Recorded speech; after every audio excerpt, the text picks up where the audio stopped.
name's Sandy Nichol. I'm the Unison Branch Secretary at SOAS. I'm proud sponsor of this event and one of the union branches that is happy to be also proud of supporting the BDS referendum that's going to be happening in SOAS in a few weeks' time, and actually recommending that our members actually actively campaign for a yes vote for an academic boycott, because I think that's quite a crucial thing. I think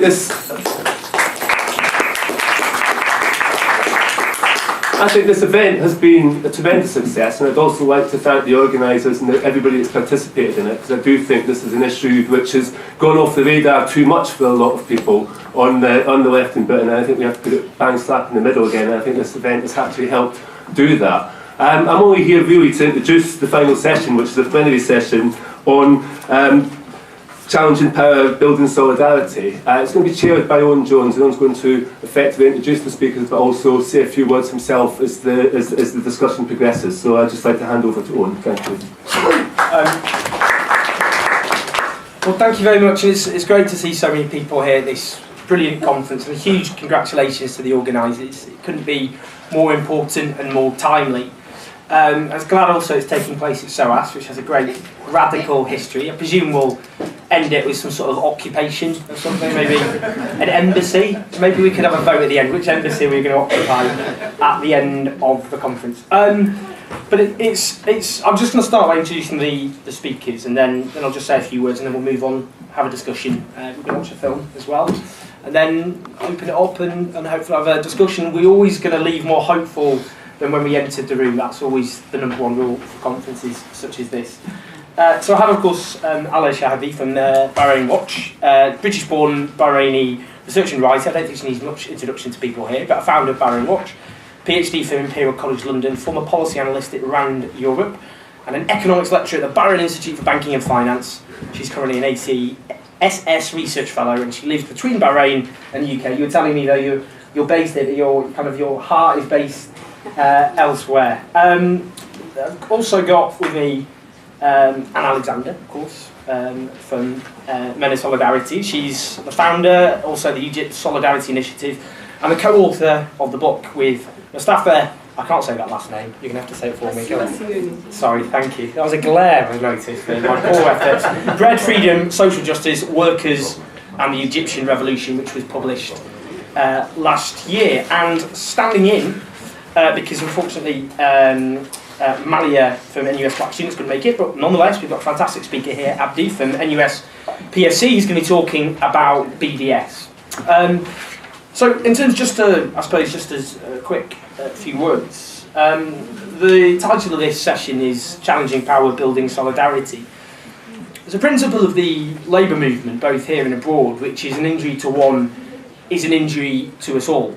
That we stand in solidarity with each other, not just when we are attacked, but when others are attacked as well, on the basis that our collective strength together is much stronger than if we were to fight our individual battles alone. And of course, in the fight for international justice, the fight for democracy and human rights right across the world, those principles, I think, apply very strongly indeed. If you take, just as an example, Tony Blair. No one booed. Tony Blair. It's like pantomime. It's a man who famously spoke of democracy and about the evils of dictatorship. A man who now works, of course, has worked for dictatorships in Kuwait, Kazakhstan. He got the princely sum of $14 million a year for working for a dictatorship, which, when they massacred striking workers, he sent them a letter telling them the regime about how they could spin that massacre to avoid damaging the PR of the dictatorship. Of course, working for the Egyptian regime today as well. The West preaches routinely about democracy and human rights. In practical terms, of course, back some of the most brutal, heinous dictatorships on the face of the earth. And I think it should go without saying that basic rights, sacred rights people have to determine the rights to self-determination, of course a right deprived of the Palestinian people, the right to determine who governs over you, to have rulers who are representatives, not dictatorships, for the rights of minorities to be protected and deserve for people to be free of arbitrary detention and violations of their security, dignity and human rights. Well, these are rights which of course are routinely denied in many countries backed by, ruled over by dictatorships our rulers are complicit in sustaining.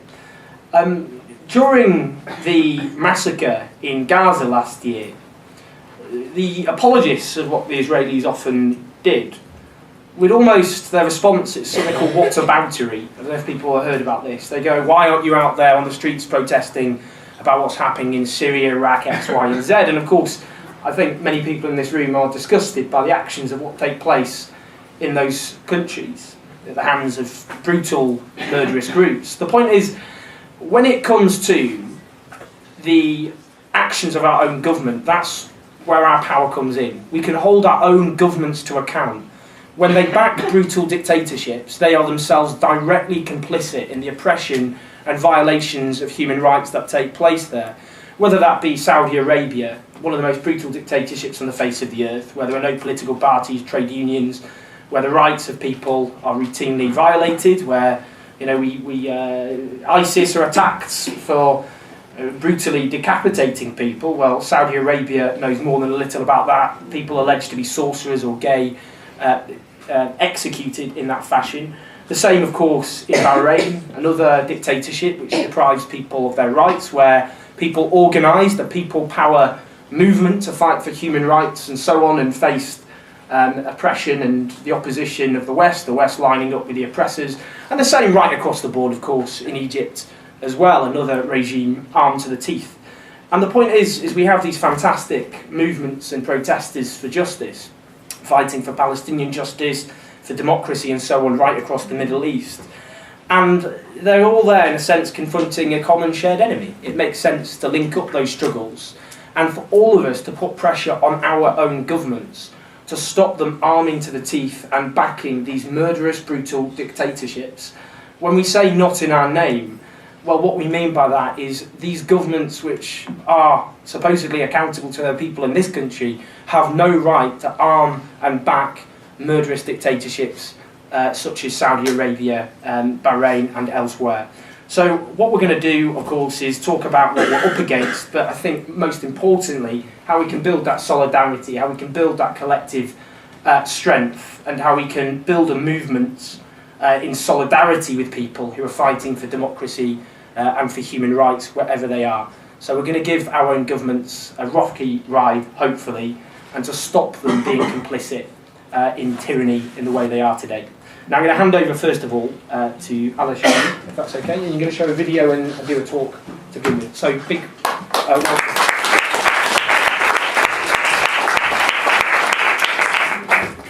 Thanks. I'm just going to begin by showing you a short video about something that I was working on last year, and then I'll talk a bit after it.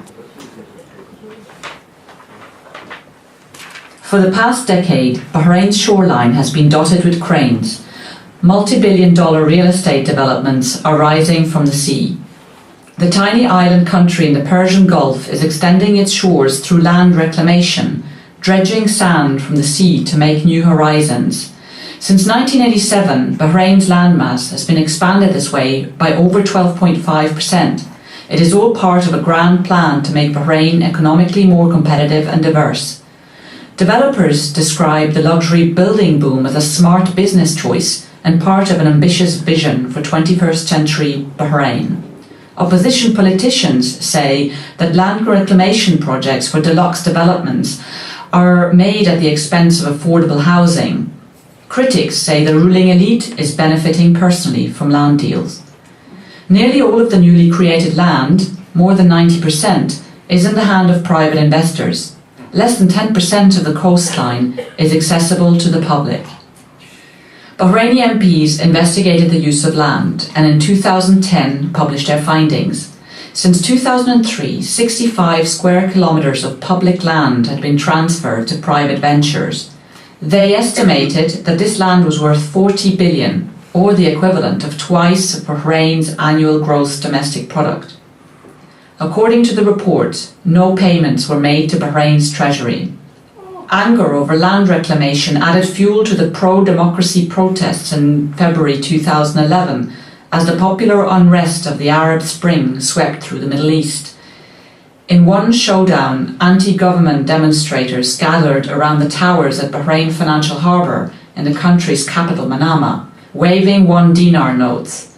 They represented the dinar, less than $3, that the Prime Minister allegedly paid for the land on which the towers stood. Bahrain's majority Shia community led widespread protests until Saudi and other Gulf forces entered the country to back up the government's bloody crackdown. Since then, Gulf states have pledged $10 billion for security and social programs aimed at appeasing protester dissent. Land reclamation, however, shows no signs of abating, and new cranes continue to rise. Okay, the reason I showed you this is there's a couple of things that I find fascinating, so that are not in that video. So I'm going to talk about what's not in that video because I think the video was expressive enough.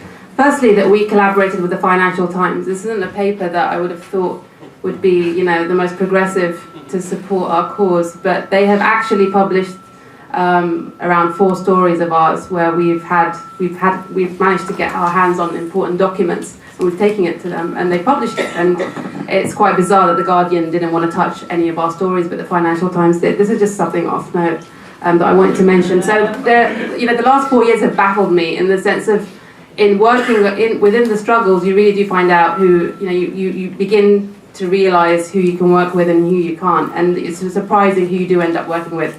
But you have to keep knocking at different doors to find out who's willing to support you. In this case also, another fact that's not in the video is that much of our work has depended on whistleblowers. The fact that there are actually sympathisers within the regime or within these companies that come to you and say, look, I've got something you might be interested in.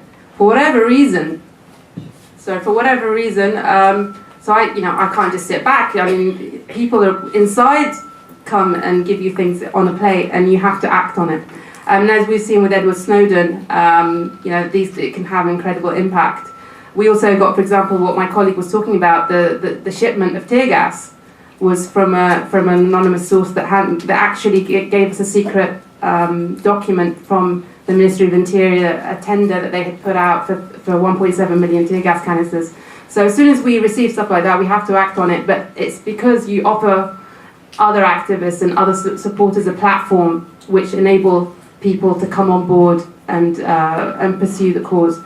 But the other thing I wanted to kind of quickly talk about is you find a lot, maybe not many Bahrainis here today, and the few of us that are here are extremely restless. We found it very difficult sitting on our bums and on our chairs the whole day, to be honest, because today is February the 14th. It's the day that many of us, that changed our lives forever, and it's an unforgettable day for someone like me who was in Bahrain at the time, because this is the day that you saw we took to the streets. And Bahrain's actually on fire today. There have been about 300 protests over the last 3 days. Of course, you're not going to hear about this on the television channels or in the news because it's not news. Apparently, the Bahraini uprising was quelled and crushed in 2011, and since then you'll very rarely hear. But we have, it's been non-stop since yesterday. The resistance that the people are keeping up is incredible.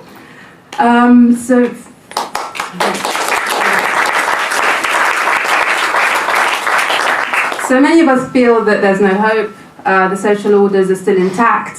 What have we managed to get from the Arab Spring? Activists like myself, we work mostly for free and we just keep at this day and night. What's in it? I look at my colleagues, activists in Egypt, disillusionment is in the air. But there's one fundamental point. There's no sense of disengagement. I've just come back from Bahrain and it's still, the anger that's festering is pretty much still there, and you see it visibly on the streets. February 14th is a day in which we celebrate the love of our island, but it's also a day to commemorate the unforgivable act of the so-called king. So 10 years earlier, on February the 14th, the king actually declared himself a king and said, in return, I'm going to give you a constitutional monarchy. So he managed to dress himself up as a reformer, as a reformist king. And it's fine for him to redecorate himself in this garb of being a modernist reformist king, but it's very much in the mouth and in the words of the British government that we hear this even more. So we find that the British government ends up doing more PR than the regime itself does for it. So just like a couple of weeks ago, Philip Hammond was saying Bahrain's on the right path to democracy. It's on the right path of reform. On the same day that it revoked the citizenships of 72 people, one of whom is my colleague Ali Abdi Imam in the audience. So, I mean, that kind of hypocrisy, we can't even talk about. I don't know how to describe this hypocrisy because it's so blatant. You know, you have the speech of those in power saying one thing and the facts, the very obvious facts, saying something completely different. So, I mean, we've given up on kind of exposing this double standard because they do it themselves all the time. So anyway, just going on a bit. That video also, as I was actually, after one of the sessions, I was in the bathroom and I was in a cubicle and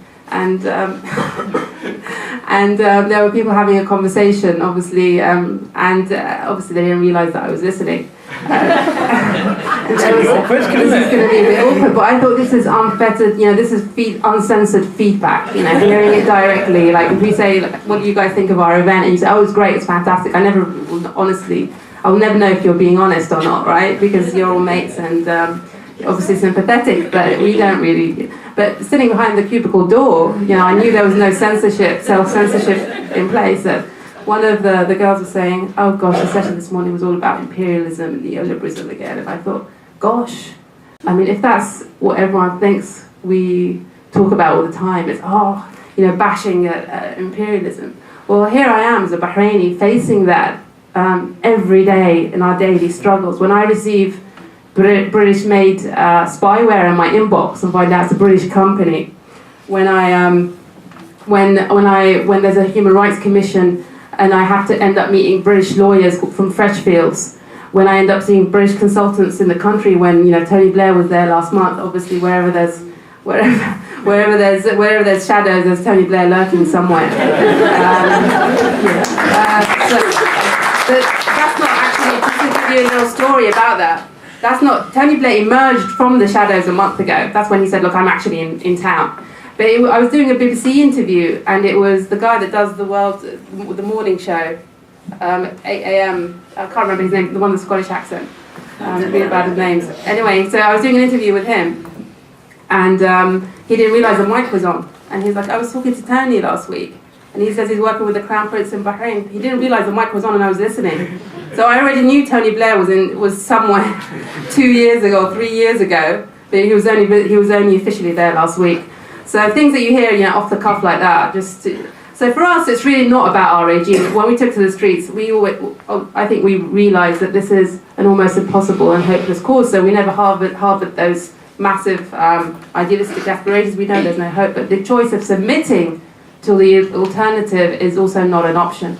So people fight not because they believe. We realise that we're taking on the whole world. Like we've got the Saudi royal family across the causeway that will never allow change to happen in the country as long as it's around. And we realise that the Western imperial powers will never allow it around. So Bahrain now is actually home to 3 military bases. So last month the British, very proudly announced that they were going to be back in the country. In fact, The Economist had a title of its article, "We Are Back." So the British are back, and then they wonder why Bahrainis suddenly felt that they were being recolonised again. The British are back. Well, they were always there, but when you declare it, and we are back now, we know for sure. But we always kind of knew.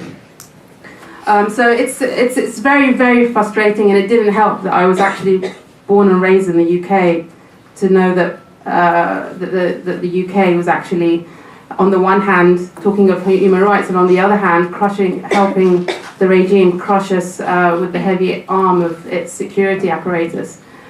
So I just want to end by saying that we are staring in the Arab world in the face of, we're staring into the mouth of a lion, something called the Islamic State, something that, a monstrosity so ugly that we don't even, how do we begin to understand this?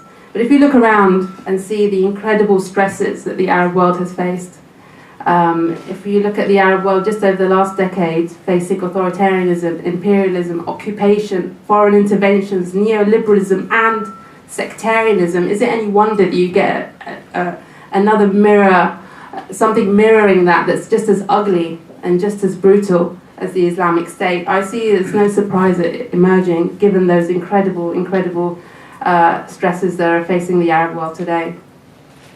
And all I just want to finish on is that when I look at the people of the country today actually using teddy bears, it's become the mascot of the uprising now. So in the images of the protest, where we're seeing huge teddy bears being put on barricades to kind of symbolize the peacefulness and just the message of like, you can even shoot at teddy bears if you want, we're not going anywhere, even the teddy bear's here to stay. You realize that submission and disengagement is actually not an option for anyone who's ever taken part in a struggle. And we look around across the Arab world and we look at the Palestinians who've resisted for 60 years, and you realize that submission is not an option. And if they haven't submitted in 60 years, how can we ever think about that? So just finally, in the words of Mahmoud Darwish, who has become really the voice of all Arabs, when he says, "I will go on serenading happiness, because somewhere beyond the eyelids of frightened eyes, for from the time the storm began to rage in my country, it has promised me wine and rainbows." Thank you very much.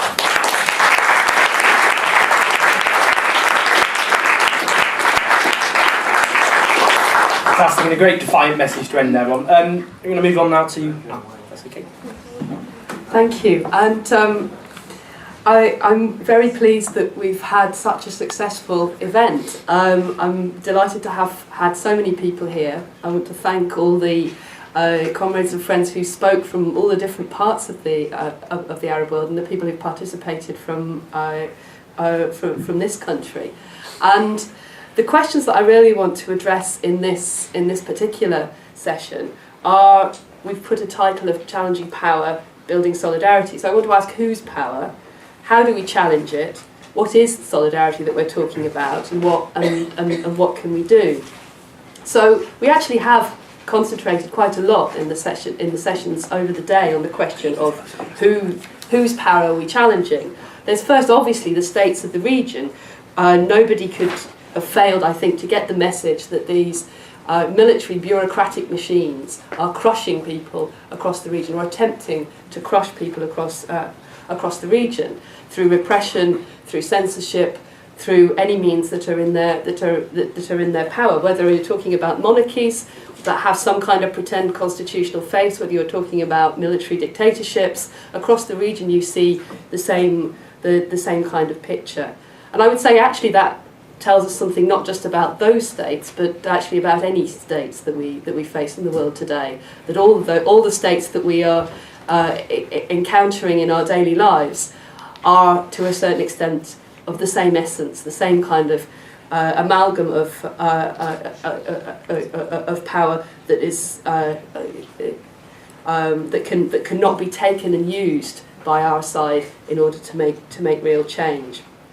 So when we look at the question of the states of the region, though, we also have to ask, as other people have already very eloquently said, where are they supported from? Who are their allies? And we know, as we've heard about Tony Blair, Boo Hith, with David Cameron, across the whole spectrum of the establishment here, of other countries in Europe, the key role of the United States, and again, as of other people have made repeatedly the very important point, the counter-revolutionary role of particular states in the region itself, of Saudi Arabia, of the Emirates, and so on and so forth. I think what this explains to us really is that we're facing an interlocking system which has, as Ala's video shows very clearly, not just political aspects but economic aspects, and the people who benefit from the political oppression are also those who are in charge of the economy, that they are integrated and interlinked. Neoliberalism is a global agenda pursued by ruling classes across the world against ordinary people worldwide. And some of the regimes that we've talked about in the region, we have to say, yes, those are junior partners in the global ruling class. For all that his delusions of grandeur and power, for all he has the shades to die for, Abdel Fattah Sisi is never going to be more than a junior partner in the global ruling class. I wouldn't necessarily say the same about King Salman or his predecessor King Fahd, but actually the key role of the Gulf states actually shows that these are states that have risen to play an actually crucial role on a global level. But knitting it together are some of the key institutions which enforce neoliberalism. The International Monetary Fund, a few days ago, issued an absolutely clean bill of health to Sisi's economic reforms. They're going in the right direction, apparently. Never mind the 40,000 political prisoners who've been imprisoned. Never mind the 3,000 or so people who were killed. 1,000 of them, more than 1,000 of them in a single day in August 2013. What matters is structural adjustment. What matters is the subsidy reforms, is the bloated state bureaucracy that has to be slimmed down. That's a bloated state bureaucracy that is made up of ordinary peoples whose livelihoods are under threat from austerity and retrenchment and privatisation. And so you can see this interlocking system, I would argue, actually requires a response that's not bound up within the borders of any single national state. That the regimes that people are facing on the streets of Cairo or Tunis or in Rabat are actually linked together. It poses a question when we think then about, how do we challenge these regimes? The very important question of where regime change begins. It begins at home, I would argue. This is a slogan that we like to have back in 2003 around the war in Iraq. I think it also, the picture that I've described says to us that we need not only a struggle for political freedoms, but also a struggle for social freedoms, of putting the social back into democracy in a real sense. And that the international nature of the movements that we built is incredibly important. It's no accident that the Arab Spring and the Arab revolutions set fire to a whole region, but beyond that also inspired movements globally. They fed directly into the movement in Spain of the Indignados. They fed directly into the Occupy movement, which, even though it was short-lived, again made a very, very important point that there was struggle going on from below in the heart of the world economy in America and across large parts of Europe.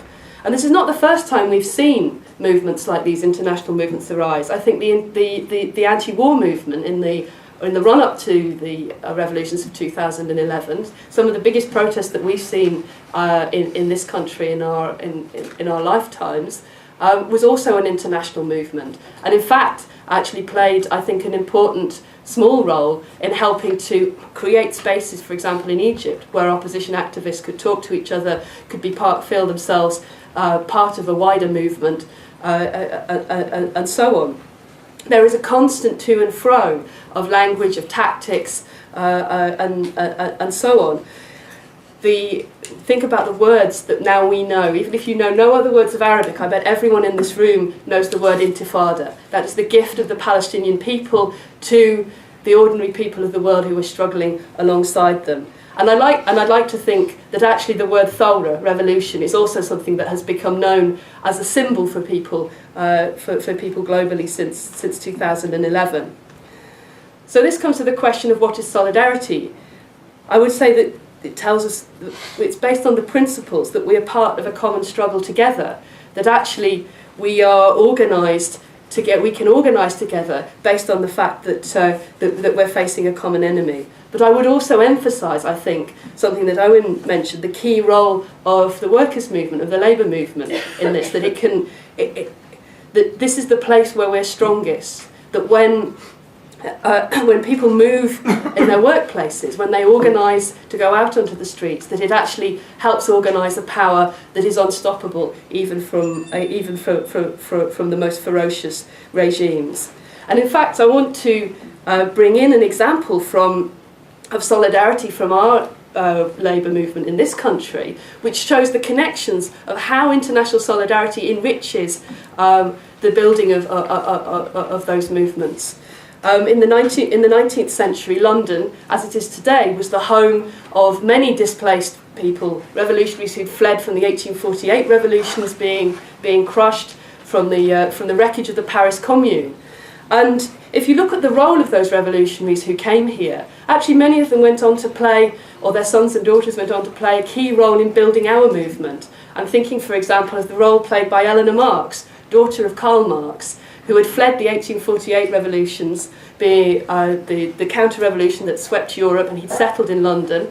Eleanor, his daughter, her first political experiences were actually around mobilising solidarity for Irish activists, for the Fenian movement, who were under threat from the British occupation of Ireland. Her first lover was a refugee from the Paris Commune. She helped to organise to write the history of the Paris Commune. But she was a key fighter within our movement and one of the co-founders of one of the most important new unions, the Gas Workers Union, which laid the foundations for today's GMB Union. She was a key fighter for freedom of speech and democracy in this country. There was a massive role of enriching that international solidarity brings. I just want to finish really with the question of what can we do. I think there are a number of immediate and important tasks which I would urge people in this room to get engaged with as much as you can. We do need to organise for political prisoners. It makes a difference to them, it makes a difference to us if we take up their cases, if we make sure that nobody is going to forget their names. That we need to fight for trade union, to make sure that the issues around trade union rights and social rights are not wiped off the agenda. And we have to critically turn towards exposing the role of our own governments. I absolutely agree with Owen on this point. Alaa has already mentioned the question of the British base that's being built in Bahrain. That is something that has to be a priority for what we're doing to organise here. But I also want to mention the investment conference that's going to happen in Egypt in March, in a few weeks' time. The IMF, the World Bank, and large numbers of corporations, many of whom we already know about. People like G4S, who have clearly not enough to do locking up children in Palestinian prisons and wish to go and expand their operations in Egypt. And our government, the British government, is facilitating this. We have to organise against this. I think this requires building our networks like these, and I would encourage people here to get in touch with the organisers of the conference and other groups that are working on this agenda. But we need to embed it and make it more mainstream in the trade union movement and the student movement. There are going to be thousands of delegates going to trade union conferences in this country. We will be organising to make sure that this message gets out to them. If you can help us with that, I urge you to come and get involved. We need you because, as everybody has emphasised time and again today, this is a struggle for international solidarity because their struggle is our struggle is one for the whole of humanity.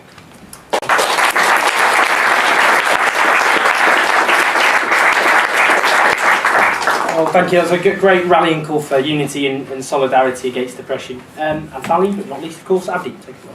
Thank you.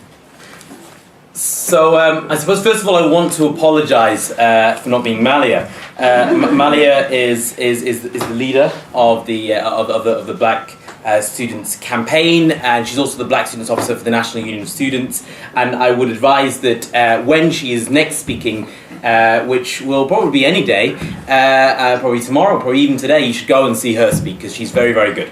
I'm Abdi. I'm on the NEC, the National Executive Committee of the National Union of Students, and what I want to talk about today is NUS for BDS, and I also want to talk partly about the BDS movement as well.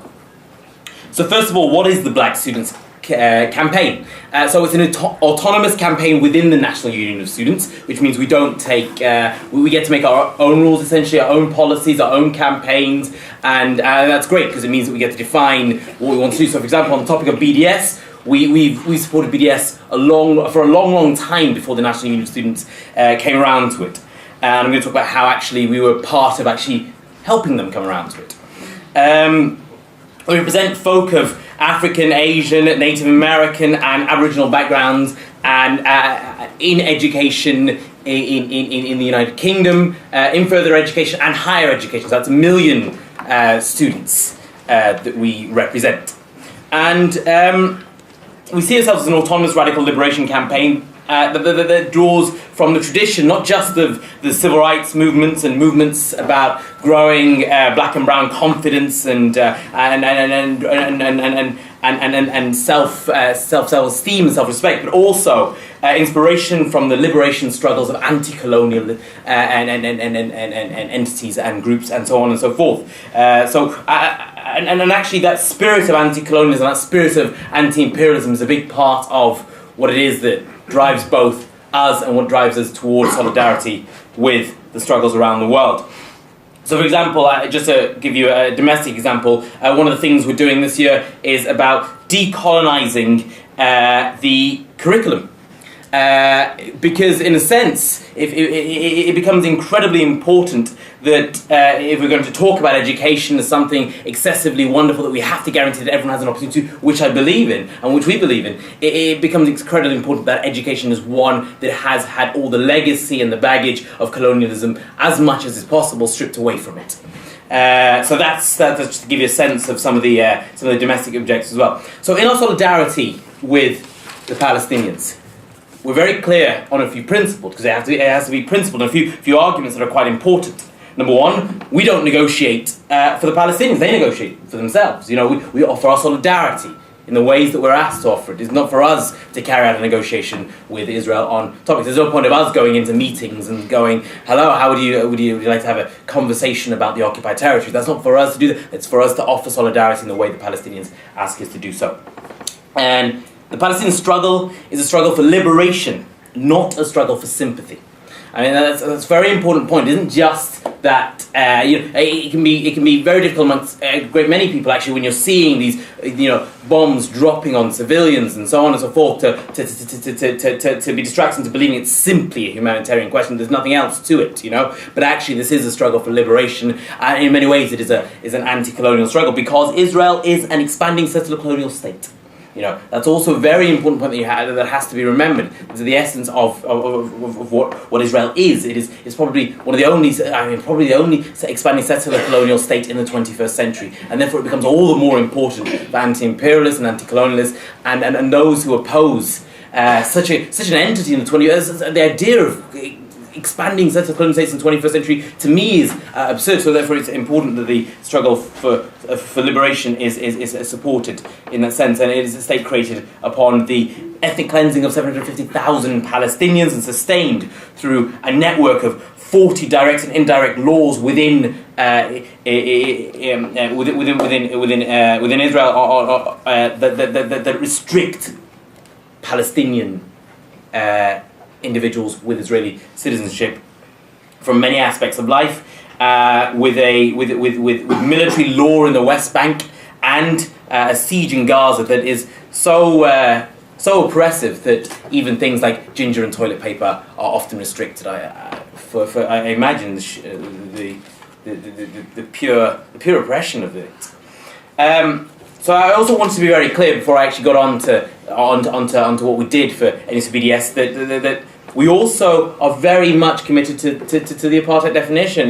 That Israel is an apartheid state, because if you look at the Rome Statutes of the International Criminal Court, it defines that apartheid as inhumane acts committed in the context of an institutional regime of systematic oppression and domination by one racial group over any other racial groups or groups, and committed with the intention of maintaining the regime.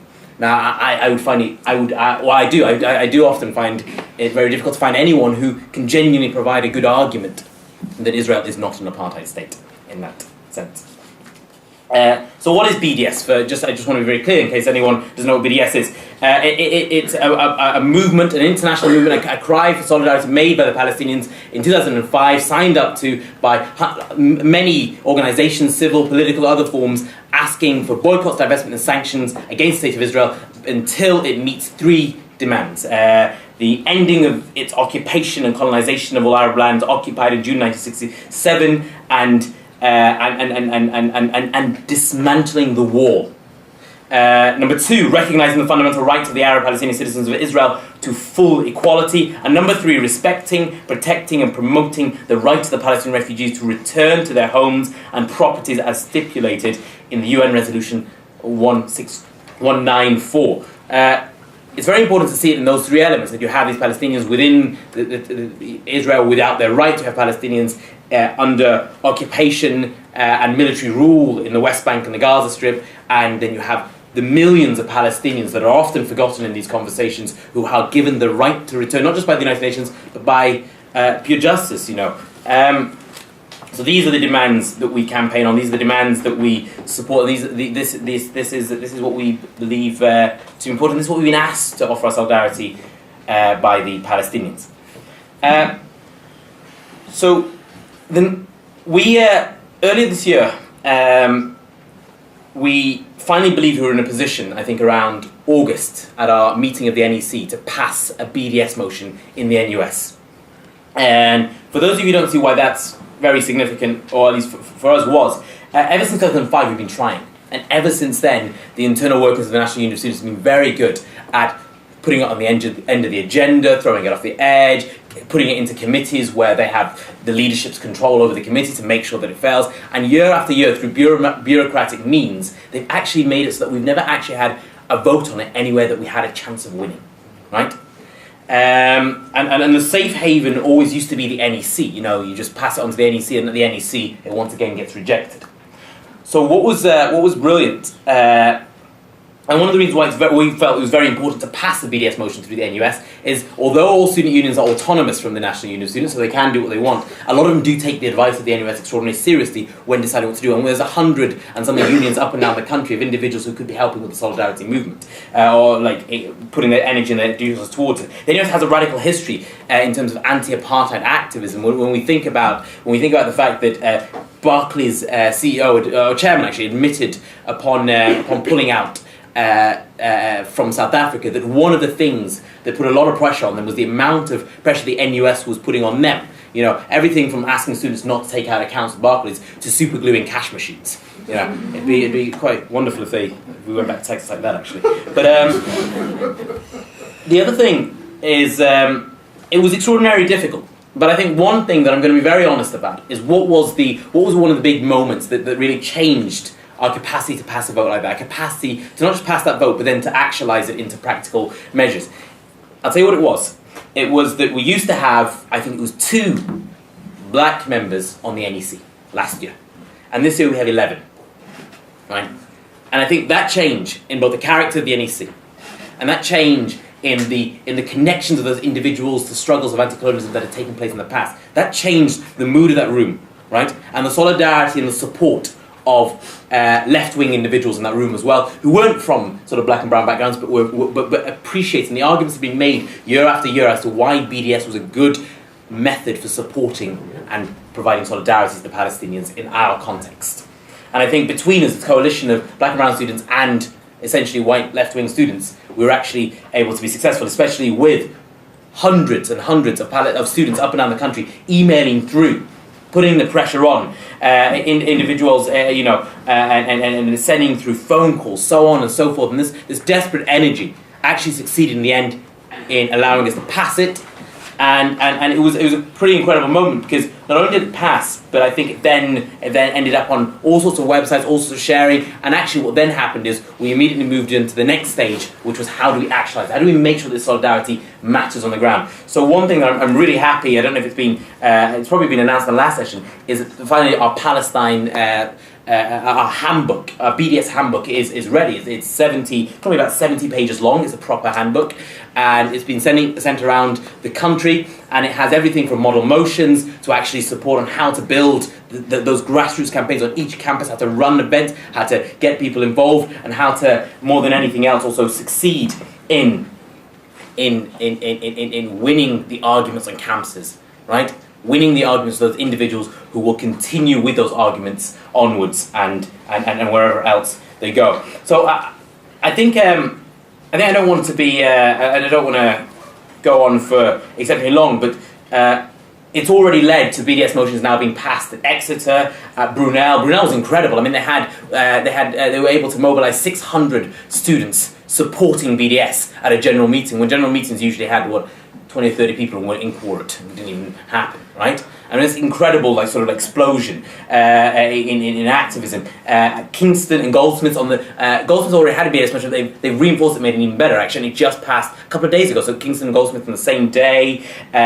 Swansea, and we're really excited by SOAS because in many ways SOAS leads the way. I think SOAS was probably the first student union in the country to pass a BDS motion the first time round. And it's incredible now it's moving on to the next level, the academic boycott, which was always a slightly more difficult argument to make, but actually SOAS is making it extraordinarily well, right? And actually we're really looking forward to it passing here, and that being the next wave of solidarity and the next wave of boycott, divestment, and boycott especially in academic terms. So, and that's on top of other places where it's already passed. Sheffield, Kings, Robert Gordon, SOAS, Sussex, and lots of other places have already passed. So this is a real growing movement of individual and activists. Now there's networks of individuals who are dedicated to providing the solidarity. And what it means is that during the bombing of Gaza, for example, you had these networks that had already been set up, these Palestinian societies up and down the country, working together to on Twitter hashtags like Stop Arming Israel, and helping that trend, and actually getting into different parts of the student media and other types of media in an attempt to make the arguments, an attempt to show that actually the mood is changing, and that solidarity with the Palestinian struggle for liberation is something that's very important to people of our generation. So I'm going to go through a couple of things and I'm going to end there.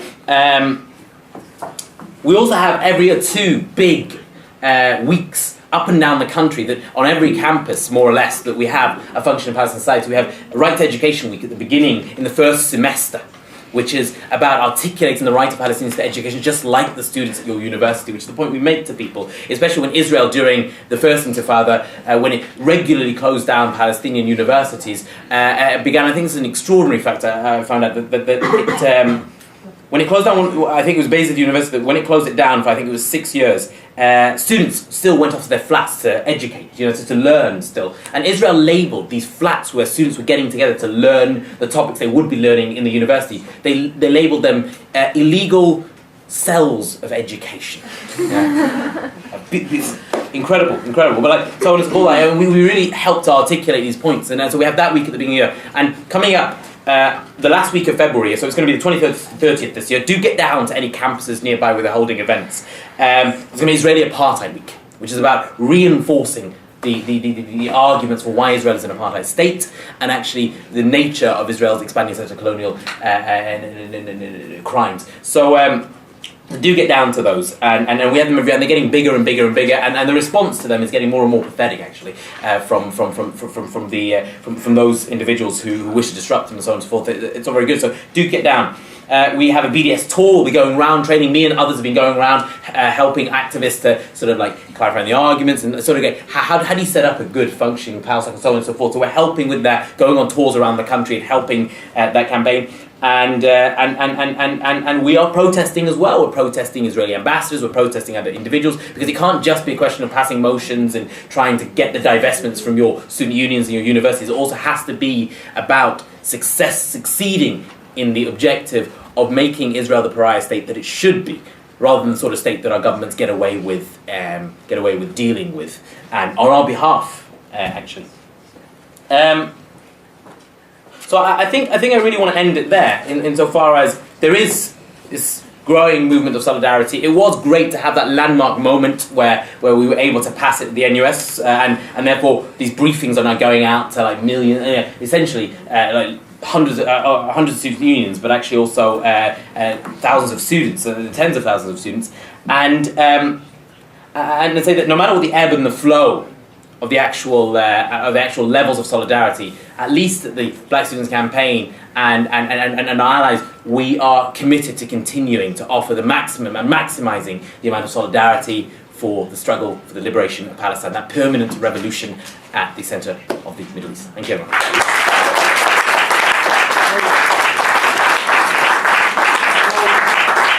Fantastic practical stuff there, which I hope has been very useful, very enlightening for people. We don't have time, unfortunately, for discussion at the end. We started late. I'm just going to very quickly sum up and then just hand over to Annie, who's going to do some final thanks. But I think we've seen in those discussions imperialism, neoliberalism, dictatorship, occupation, sectarianism, extremism, how they're all interlinked. And Nelson Mandela said, "It is impossible until it is done." And the defenders of all injustice treat it almost as though, or try and make us believe that injustice is like the weather. There's nothing you can do about it. It's just the way the world is. Well, that's not true. Injustice can be overcome with solidarity and with determination. And if we look at our ancestors, both here and in other countries, the way we've got change isn't because of the goodwill and generosity of those with power, but the struggle and sacrifice of people from below. We stand on the shoulders of giants, and it's up to us to build on the example of our ancestors in this country and elsewhere in fighting for democracy, human rights, and for a world run in the interests of people, not tiny, unaccountable elites as we have today. We will build that world one day, and it's up for all of us to do our part in that. Apartheid South Africa looked invincible, but did apartheid not fall? And as apartheid fell, all other forms of oppression will fall as well. But it's up to us to build that movement, to link our struggles together, and we've heard very eloquent descriptions of just what all of us can do. So let's, obviously some of you will probably go for a drink now. It's Valentine's Day. Maybe go go on the pole, who knows. But whatever you do tonight, in the coming weeks and months ahead, let's make sure we redouble our efforts to fight against oppression, to pressure our own governments who are complicit and up to their necks in support for dictatorships and oppression, and never ever let them get away with it, and make sure we give them a good kicking when they continue to support tyrants across the world. Thank you.